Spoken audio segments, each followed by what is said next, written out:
నువ్వు ఎప్పుడైతే సరైన ఆలోచనలోకి వస్తావో, సరైన విధానంలోకి వస్తావో, సరైన తీర్మానంలోకి వస్తావో, నీ విషయాలన్నీ నా దేవుడే జోక్యం చేసుకుంటాడు. ఆయనే నీకు స్వేచ్ఛనిస్తాడు.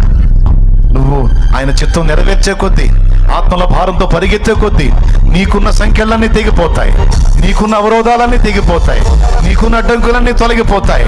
నా ప్రభువా, నీ కోసం బతకాలని నాకు ఆశ ఉందయ్యా, ఆత్మగా రక్షించాలని ఆశ ఉందయ్యా, కానీ బంధకాల్లో ఉన్నానయ్యా అని నువ్వు అంగలార్చగలిగితే, సంఖ్యలు తెగగొట్టి ఇక బా, ఓ ఆశపడ్డావుగా వెళ్ళు, నీ బంధకాలని తెంచేశాను, వెళ్ళు, నా సువార్తను మోసుకెళ్ళు, నా సిలువను మోసుకెళ్ళు, నా బిడ్డలకు పరిచయం చేయి.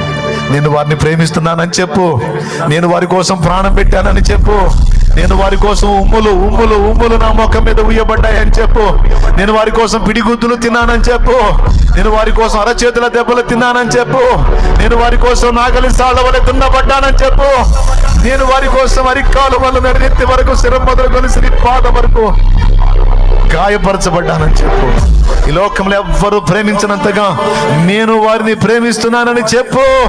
నా ప్రేమను మోసకెళ్ళు, నా ప్రేమను మోసకెళ్ళు. ఆ ఒక్క మాట చెప్పు నా బిడ్డలకి. నా బిడ్డలు బతికిపోతారు, నా బిడ్డలు చావాలనుకోరు, నా బిడ్డలు చావును మానుకుంటారు, నా బిడ్డలు నా గురించి ఆలోచిస్తారు. నా ప్రేమ, నా ప్రేమను మోసకెళ్ళు అని నీకు స్వేచ్ఛనిస్తాడు నా దేవుడు. హల్లెలూయా, హల్లెలూయా, హల్లెలూయా, హల్లెలూయా, హల్లెలూయా. యేసయ్యా, ఎన్ని గుండెలు ఈరోజు ఆ విషయమై స్పందిస్తున్నాయో, ఎంతమంది హృదయంలో భారం కలిగి ఉన్నారో.